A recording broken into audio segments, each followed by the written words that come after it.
Good afternoon. Happy Monday to everyone. A couple of announcements at the top. First, as a part of this administration's accessibility and inclusion efforts, starting today, we will have an ASL and American Sign Language interpreter for our daily press briefings. Today's interpreter, Heather, is joining us virtually. The President is committed to building an America that is more inclusive, more just, and more accessible for every American, including Americans with disabilities and their families. Next, I wanted to share a few updates from the COVID response team. First, today, the President will sign a presidential proclamation to reduce the spread of COVID-19 through travel, especially as we see faster spreading variants emerging across the world. This proclamation is part of the Biden administration's whole of government decisive and science-driven response to the COVID-19 pandemic. Of particular note, on advice of our administration's medical and COVID team, President Biden has decided to maintain the restrictions previously in place for the European Schengen area, the United Kingdom, Republic of Ireland, and Brazil. With the pandemic worsening and more contagious variants spreading, this isn't the time to be lifting restrictions on international travel. And in light of the contagious variant, B1351, South Africa has been added to the restricted list. Additionally, beginning tomorrow, international travelers to the United States must provide proof of a negative test within 3 days of travel to airlines prior to departure. The President is taking these steps on the advice of his COVID-19 and medical team.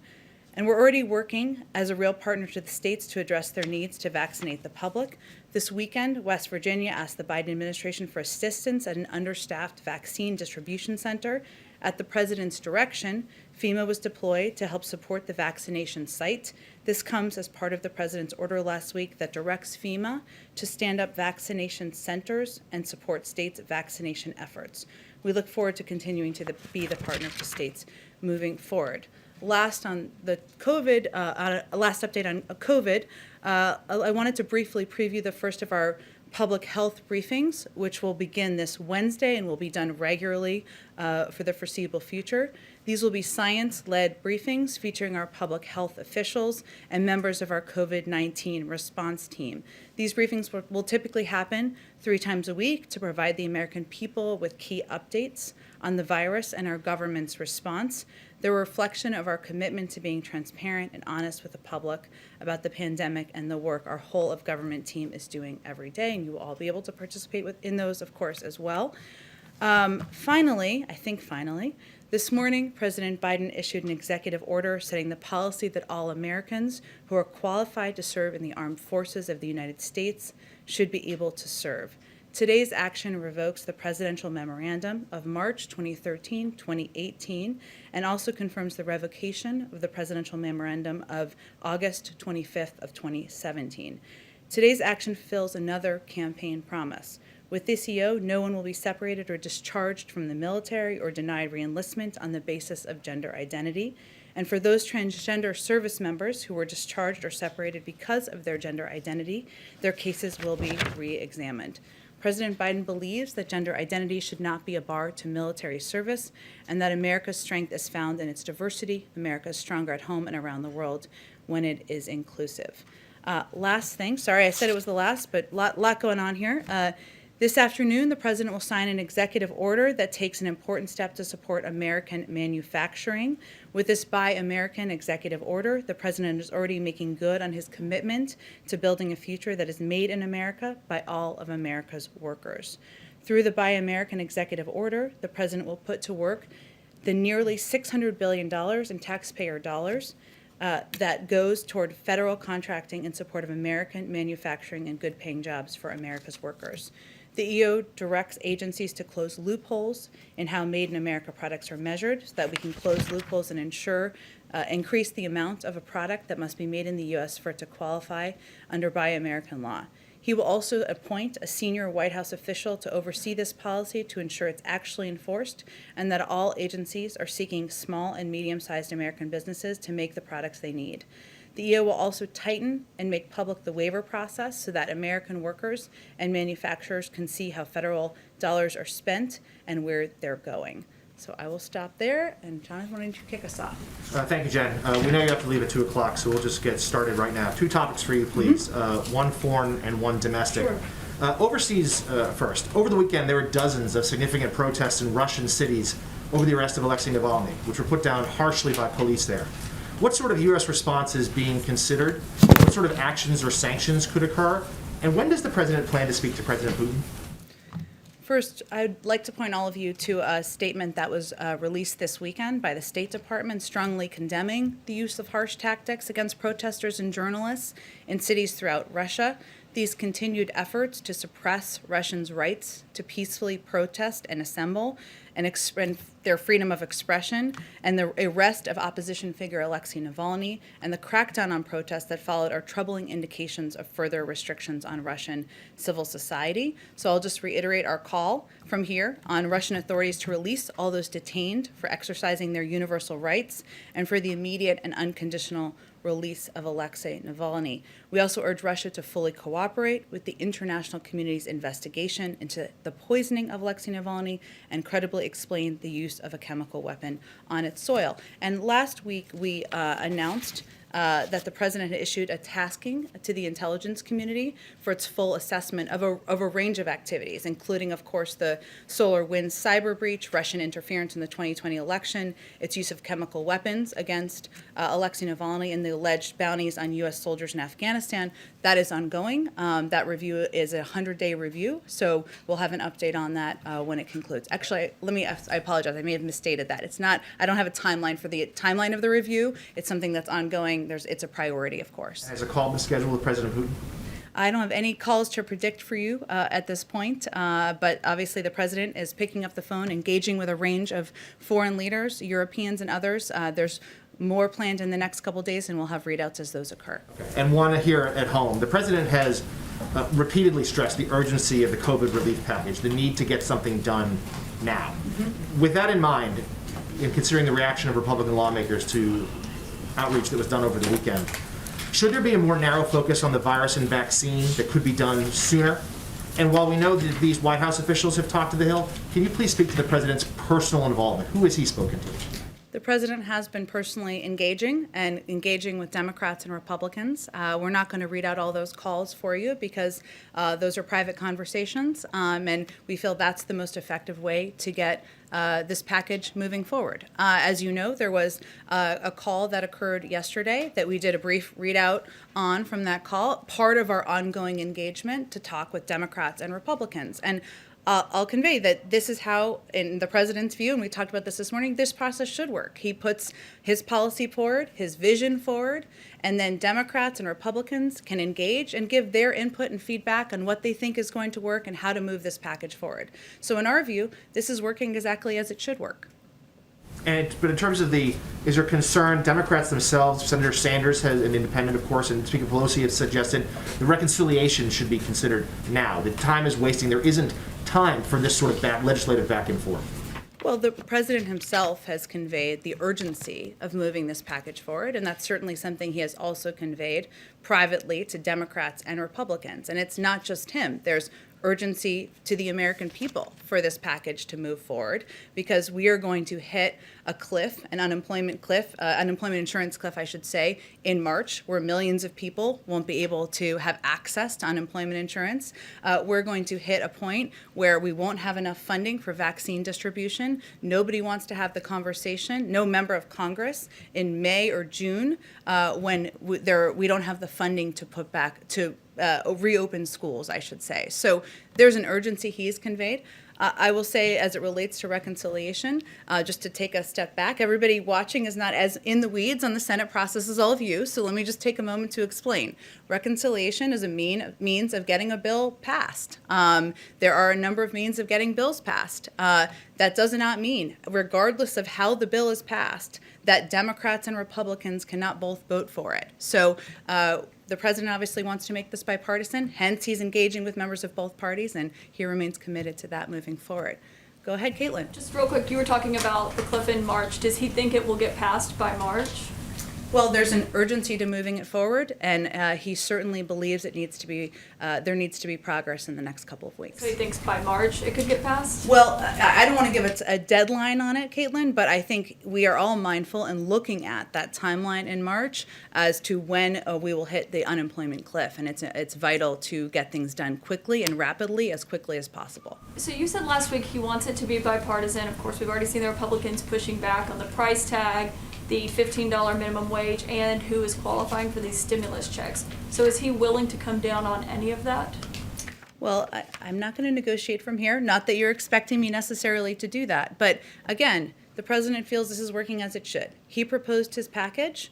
He's getting feedback. We're having conversations. We don't expect the final bill to look exactly the same as the first bill he proposed. I will remind you, though, that the bipartisan package that passed in December had the same thresholds for the checks. $150,000, about approximately that amount for families, about $75,000 for individuals in terms of who would have access to that those checks. And each component of this package is vital to get us through this period of time. So that's how the president looks at the package, that each of them are essential, not just vaccine distribution money, but funding to ensure that people can make sure they're putting food on the table, that their kids are eating, that they have the bridge needed to get to the other side of the pandemic. Okay, and then just quickly, yesterday the CDC director said she could not say how much vaccine there was left to go out. I know it's complicated what's being shipped and distributed and actually injected, but is there at least a ballpark amount that officials are aware of how much vaccine there is? Well, our team is working right now. We've been here for 5 days to evaluate the supply so that we can release the maximum amount while also ensuring that everyone can get the second dose on the FDA recommended schedule. So the confusion around this issue, which we acknowledge there is some confusion, speaks to a larger problem, which is what we're inheriting from the prior administration, which is much worse than we could have imagined. So we are assessing now what we have access to and ensuring that we have more of a rapid engagement with states so that they have more of a heads up on what to expect in the weeks ahead. But just to button this off, Gus Perna still works here, right? And he's in charge of the logistics. So could he say how much vaccine there is since they're in charge of where it's going? Well, again, there is a new CDC director in charge, hence who spoke to this, and I think what we're trying to do now is fully assess what we have access to, what the status of the vaccine supply looks like, and ensure that we're communicating that accurately and effectively with the public. Go ahead. Thanks, Jen. Acknowledging the confusion around the lack of clarity about the vaccine availability. Give us a sense of just how stunning that revelation is. I mean, what was President Biden's reaction to learning that? Well, I will say, having sat in a lot of meetings with President Biden about COVID and his efforts to get the pandemic under control, he asked a lot of detailed questions about the status of supply, the status of distribution, the status of states when there's reporting from all of you on states not having the information they need. Those are specific issues he raises. We are eyes wide open, all of us, including the president, with the knowledge that we were not walking into a circumstance where there was going to be a concrete assessment or plan presented to us when we walked in, and there wasn't. That's why he put forward his 200-page vaccine distribution plan last week, and that's why he hired an experienced and talented team to get to the bottom of exactly what we're looking at so that we can have that assessment moving forward. When does the administration expect to have a better sense of the available inventory? Well, as I noted at the top, we're going to be doing regular briefings 3 times a week. We'll start those on Wednesday. I don't know what assessment they'll have by Wednesday, but what our objective is to be providing clear and accurate information to the public. And what's the White House's message to Democrats, to President Biden's supporters who take him at his word and say, as it relates to COVID relief, we are in a national emergency and we should act like it. And they want action now. They don't want any sort of delay, and they don't want to experience the opportunity costs that might come from a delay in waiting for Republicans to get on board. You mean with the COVID package? Yeah. Well, he agrees. He doesn't want there to be delay either. And I would note that 70% of the public agrees with what you just said, according to the Ipsos poll this weekend, that the components of this package, the funding for vaccine distribution, but also funding to ensure people can apply for unemployment insurance, put food on the table, money to reopen schools, the public supports that. And we anticipate that the public will be conveying to the leaders who are elected to represent them exactly that. Go ahead. Can I just ask you to clarify the travel requirement, the testing requirement? That applies to all people boarding planes into the U.S., including U.S. citizens? Anyone getting on a plane needs a test From negative. from overseas? From overseas into the U.S.? Yes. Regardless of citizenship? Yes. Okay, great. I also want to ask a couple of things that the Trump administration did in the final stages, and I'm wondering whether you folks are going to intervene. One is that they issued a license to an Israeli billionaire named Dan Gertler to allow him to access U.S. financial system. That license is in place through the end of January 2022. Will the Biden administration intervene at all, or does that stand? Another one is that he began the delisting, or issued an executive order that triggered the delisting of several Chinese companies. In particular, 3 telecoms have sought a review of that. Do you plan on tweaking or rescinding that order? In other words, stopping the delisting process for these 3 Chinese telecoms? On the first question, fortunately, we're about to have a Treasury Secretary confirmed, and I'd send you to them to speak to any reviews they may undertake, in that sanctions review. And then on the Chinese, I know there was some reporting, perhaps from your outlet, of course, this morning on that particular issue. As we've noted in here previously, there are a number of reviews, complex reviews, interagency reviews, I should say, that we're going to undertake as it relates to a range of our. Let me start again here. A range of regulatory actions and a range of relationships with companies as it relates to Chinese investment and other issues as well. Those complex reviews are just starting, and as I noted, they will need to go through the interagency. So the State Department, the Treasury Department, a number of others who will review how we move forward.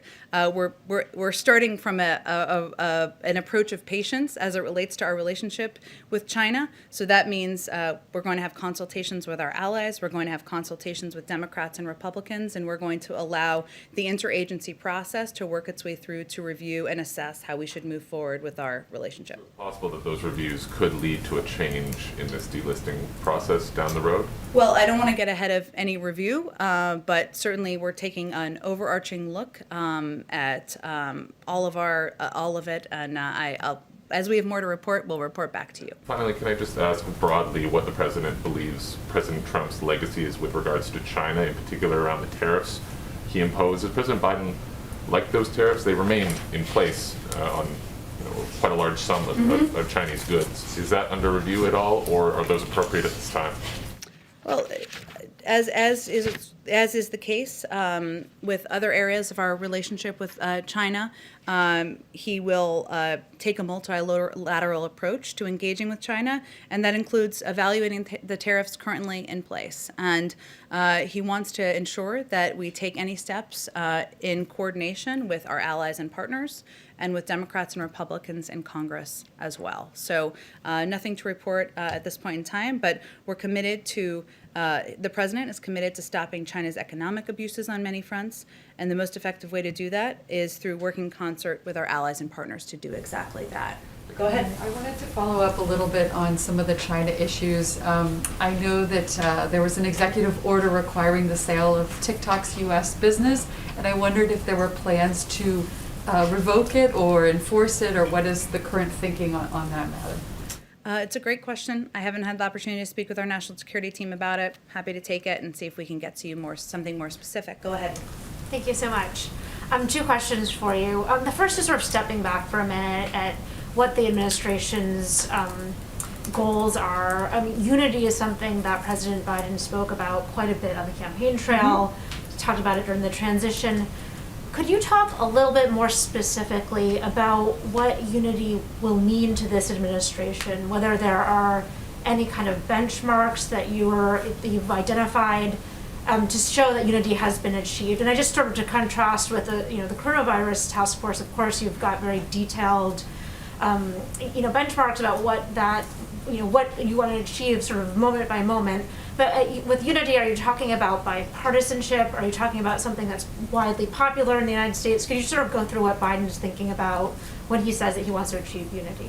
Sure. Well, the president came in to lead the country, obviously at a time of great division, where there was a great need for healing, in his view, and he spoke about that in his inaugural address just last week. So unity to him means, of course, approaching our work on legislative issues through a bipartisan lens, working with Democrats and Republicans, trying to find a path forward on how we can work together to address the problems the American people are facing. That's part of it. But it also means projecting that he is going to govern for all people and address all the issues that the American people are facing. So, for example, that means talking about how the COVID pandemic impacts not just Democrats but Republicans, not just blue states but red states, ensuring that he is reaching out to Democratic and Republican governors, Democratic and Republican mayors, and conveying in every opportunity he has that this is a problem that we're all facing together. So I think it's a little bit different than how you can mark, of course, achieving 100 million shots in the arms of Americans in the first 100 days. But unity is about the country feeling that they're in it together. And I think we'll know that when we see it. But he's going to be working on that and committed to that every opportunity he has to speak to the public. I just one other question. The Trump administration, the Obama administration initially had wanted to put Harriet Tubman on the $20 bill. The Trump administration dragged their feet on that. I wanted to see if the Biden administration has a sort of view of the timeline on whether or not she should be on the paper currency. I was here when we announced that, and it was very exciting. It hasn't moved forward yet, which we would have been surprised to learn at the time. The Treasury Department is taking steps to resume efforts to put Harriet Tubman on the front of the new $20 notes. It's important that our notes, our money, if people don't know what a note is, reflect the history and diversity of our country. And Harriet Tubman's image, gracing the new $20 note, would certainly reflect that. So we're exploring ways to speed up that effort, but any specifics would, of course, come from the Department of Treasury. Go ahead. Hi, another one on China. China's Xi Jinping spoke earlier today. I'm wondering if there's any official White House reaction to his comments. He talked about unity as well. And also talked about cooperation on coronavirus and other issues. Is that kind of statement today likely to change or affect the stance that the U.S., that the Biden administration has toward China on trade and technology? No. I think our approach to China remains what it has been since for the last months, if not longer. We're in a serious competition with China. Strategic competition with China is a defining feature of the 21st century. China is engaged in conduct that it hurts American workers, blunts our technological edge, and threatens our alliances and our influence in international organizations. What we've seen over the last few years is that China is growing more authoritarian at home and more assertive abroad. And Beijing is now challenging our security, prosperity, and values in significant ways that require a new U.S. approach. And this is one of the reasons, as we were talking about a little bit earlier, that we want to approach this with some strategic patience, and we want to conduct reviews internally through our interagency, even though I stumbled over that. I needed a little more coffee before I came out here, I guess.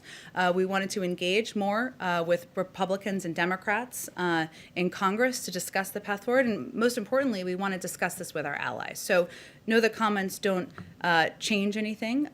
We believe that this moment requires a strategic and a new approach forward.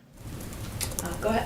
Go ahead. Sorry, Hopefully, I'm I answering thought- your question this time. I'm sorry. We'll go to you next. I was going to pile on a little more on China while we're on this topic, but I wondered, Huawei's been on the entity list for like 2 years now.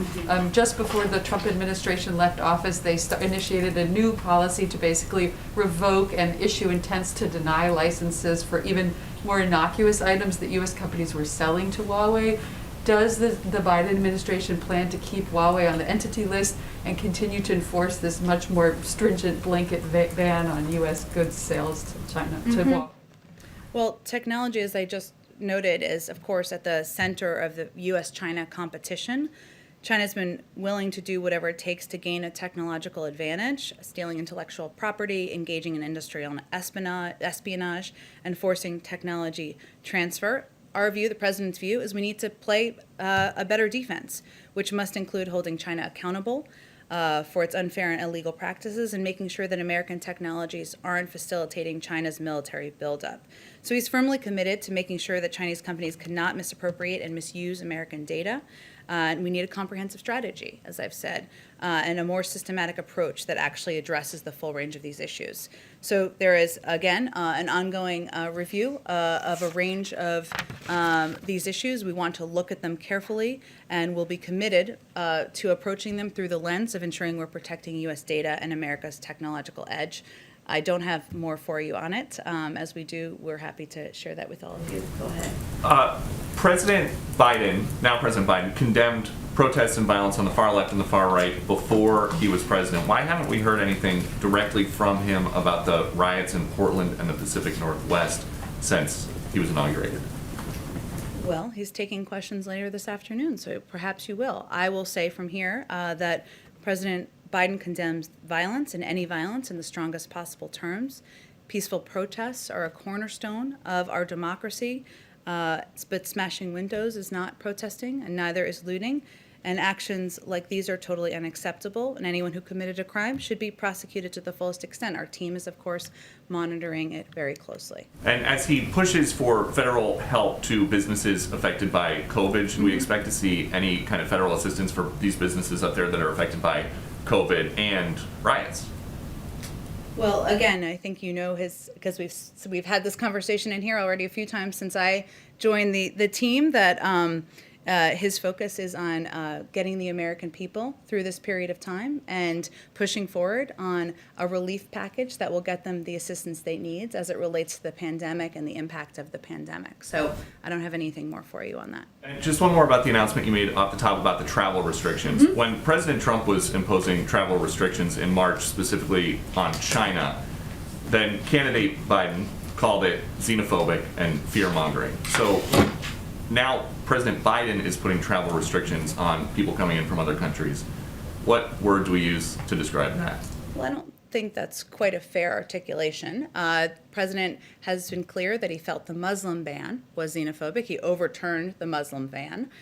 He also, though, has supported, and he himself, even before, or we did, I should say, even before he was inaugurated, steps, travel restrictions in order to keep the American people safe, to ensure that we are getting the pandemic under control. That's been part of his policy. But he was critical of the former president for having a policy that was not more comprehensive than travel restrictions.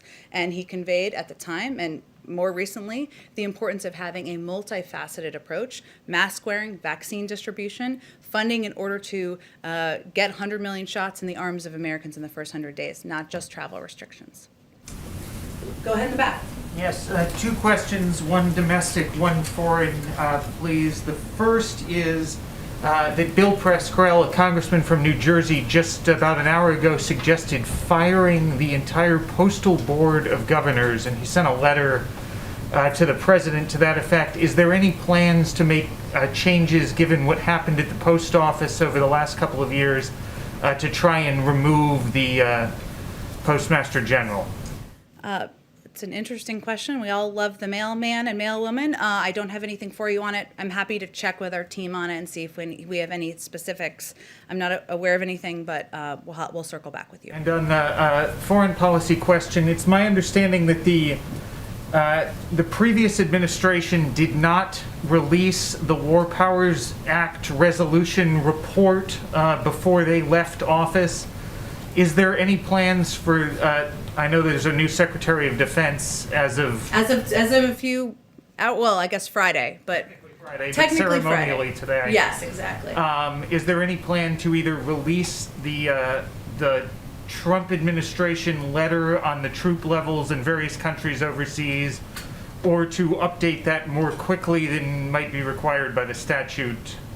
It's an excellent question. I would send you to the Department of Defense and my old friend John Kirby, who I'm sure would be happy to answer your question. Go ahead in the back with the excellent mask on. I can't even tell what's on it. Flamingos. Flamingos. All right, we're getting creative with masks. I like it. After 1 year. So just back to Russia, given the many unsolved deaths over the years of President Putin's opponents, or near deaths in the case of Navalny, would President Biden be holding President Putin personally accountable for the continued health of Navalny while he's in prison? And just one other thing, which is different but related. What's the position of this administration on Paul Whelan? Because his family and some of his supporters said basically the previous administration just, forgot about it. What's going on with Paul Whelan? What's your position? Thank you. Well, let me take the second question and talk to our national security team and get you something more comprehensive. And certainly we don't plan to follow the same pattern of the last administration. But on the first question, I would say this is the reason why the president tasked his national security team, his intelligence team, with assessing a range of issues as it relates to our relationship with Russia, including the SolarWinds breach, including the poisoning of Alexei Navalny, which we have been quite outspoken about from our national security advisor to the State Department, will continue to be. We want to see that review conclude, but as has always been the case, the president reserves the right to respond in the time and manner of his choosing. And I'm not going to take options off the table from here. Go ahead. Hi, I'm the print pooler today, so if possible, can I ask a question also on behalf of one of my colleagues who couldn't be here? Sure, because of go ahead. social distancing. Okay, so I'll start with my question.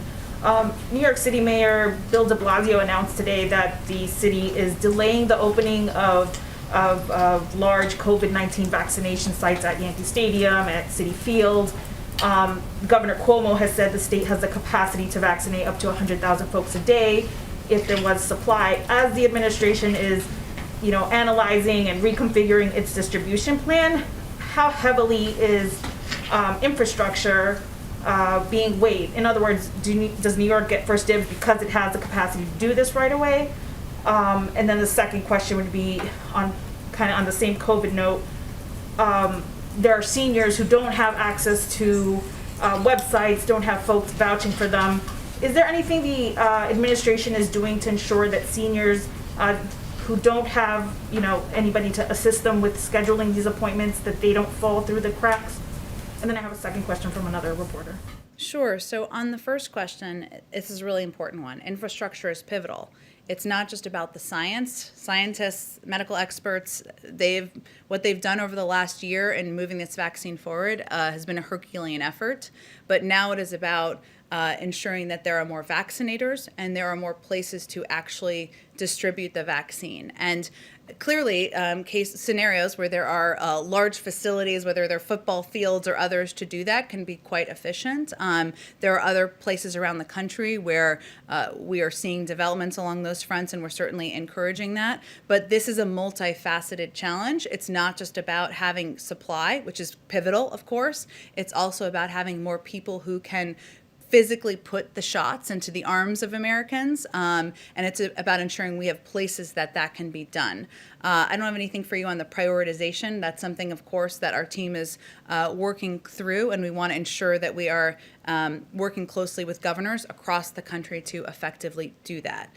Tell me your second question again. I know you have one after this. The second part to that question was just, will there be any federal assistance to support states in reaching out to seniors who may not have access to internet or even phone to schedule these appointments? That's been a complaint that's emerged a lot. Yeah, it's a really important question, because what we've discovered and what our team has discovered is that the farther you get into vaccinating Americans, the harder it becomes. There for a couple of reasons. One is vaccine hesitancy, which Dr. Fauci talked about as an issue that was of great concern to him and some other health and medical experts, and it's more predominant in communities of color. But as you noted, there is also an issue with communicating with a range of people in the public, some in rural communities for different reasons, but also seniors and others who don't who aren't picking up their phone and looking at information on Instagram every day, and not receiving information in the same way that young adults would be. So part of our effort is to use an across the board public communications campaign, an effort to meet people where they are, and certainly thinking about how to reach seniors, doing it in a way where it is being done locally by trusted authorities and trusted figures locally. We found to be a key effective approach to that, but we will continue to be working on that, and is definitely one of the challenges that we're facing. This question is from Ross Colombo from ABC in South Florida. He asks, Florida Governor Ron DeSantis has blasted part of the president's COVID plan, specifically saying, quote, FEMA camps are not necessary in Florida. Has or will the president be reaching out to DeSantis? What is his reaction to comment like these? Well, the president is a pretty even-keeled guy, so I would say that he doesn't have much of a reaction other than he wants to ensure that the vaccine is distributed to people across the country, including, of course, the millions of people living in Florida. And I will note, because we're data first here, facts first here, they've only distributed about 50% of the vaccines that they have been given in Florida. So clearly they have a good deal of the vaccine. That supply will need to continue to increase as they are able to effectively reach people across the state. But part of the challenge, as we were just talking about, is not just having the supply, that's pivotal, but also having vaccinators and having vaccine distribution places and doing it in a way that's reaching people where they are and meeting local communities. And the president's going to be focused on that in a bipartisan manner, regardless of what any elected official may have to say. Go ahead all the way in the back, Hi. Thank And then you. we'll come to you, sir. Go ahead. Thanks, Jen. In an executive order that the president signed last week, he also suspended a Trump administration executive order that was particularly aimed at keeping foreign countries, specifically China, from interfering in the U.S. power grid. But he suspended that for 90 days in that executive order last week. Given what you said about China today, why did he do that, especially related to something so critical to our national security as the power grid? I think the president's view on our relationship with China, I tried to do my best to convey to all of you. I'll have to check on that specific piece, and we'll circle back with you directly. Okay. Go ahead. Thank you. The administration said that the Remain in Mexico policy from the prior administration would not be enforced anymore, but there are thousands of people who are stuck now as a result of that policy, and the administration has not said what you will do with them and how to process these migrants. What is the answer to that? In terms of migrants at the border, well, Who are stuck as a result of Remain in Mexico? There are many thousands of people. Well, I think there's a couple of steps that we're working to convey and convey more effectively to people directly living in many of the countries who have large populations who are coming to the border. One is that this is not the right time to come. We have proposed a number of policies that we are working to implement, including a pause on deportations. As you know, for people who are in the United States, that is something the Department of Homeland Security would be working to implement. We've also proposed an immigration bill, something the president put forward on day one. And we've also proposed funding to help address the circumstances and the challenging conditions that are on the ground in a number of these countries. If I may, I'm talking about those people who are in limbo at the moment, not discouraging new people from coming and not applying it to new people, but those people who were specifically turned away by the Trump administration. I'd send you the Department of Homeland Security on that for a more specific assessment. For a second question, I just wanted to press you a little harder. You said earlier that the president had been speaking with members of the Senate, but you wouldn't say who they were and anything about those conversations because they were private. I mean, they were presumably discussing the people's business. Is that a matter, why should those be private? Why not be more revealing of who the president is speaking with that is in the government? Well, Well, what I said is that the president is speaking with Democrats and Republicans, as are a number of senior officials from the current White House, and we'll continue to do that. And what I meant was those conversations, getting their feedback about what they think about bills and legislation, how they feel about the COVID package that the president put forward, where they have concerns, where they have agreement, that some of those conversations are private. They can speak publicly about their conversations, of course, as many of them have done. But what I was confirming is that he personally is involved and will continue to be involved in moving this package forward. Why not release the names of the people who the president's speaking with to negotiate on this bill? I mean, I know you want to have more transparency in this administration. You've talked about it a lot already. And why not make that a part of the transparency effort? Well, again, he's speaking with members of both parties. A number of them would like to have those conversations private as well. A number of them have also spoken publicly about conversations they've had with the administration. So, and that is perfectly fine by us. Go ahead. Can I ask, going back to COVID, do you know when Americans will be able to be widely vaccinated? Well, of course, we defer to our health and medical experts, as you all know, and Dr. Fauci spoke to this briefly last week, and I expect it's something that our health and medical experts, who will be doing a briefing later this week, will be able to speak to more specifically. We obviously have set out our bold goal of 100 million shots in the arms of Americans in the first 100 days. We will build from there, and we are looking forward to building from there. But I don't have a new assessment for you on when a broad group of the population. Anyone can get it if they wanted it, is essentially what I'm asking. The previous administration said it would be sort of mid-year. They said that regularly. The CDC and other health and medical experts have, from our team, have given assessments leaning towards the summer and fall, but I don't have a new assessment for you from here, but I'd encourage you to ask them that, and that's why we're putting them out to answer questions to all of you. Jonathan, go ahead. The Trump administration in its final weeks rushed through a number of federal executions. Has the president directed a moratorium on capital punishment?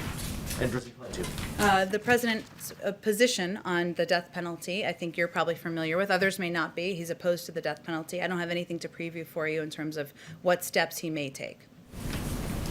Go ahead, Caitlin. You said that these coronavirus briefings are going to start. President Trump did not attend some of the coronavirus briefings at the end. He did not attend a lot of the coronavirus task force briefings.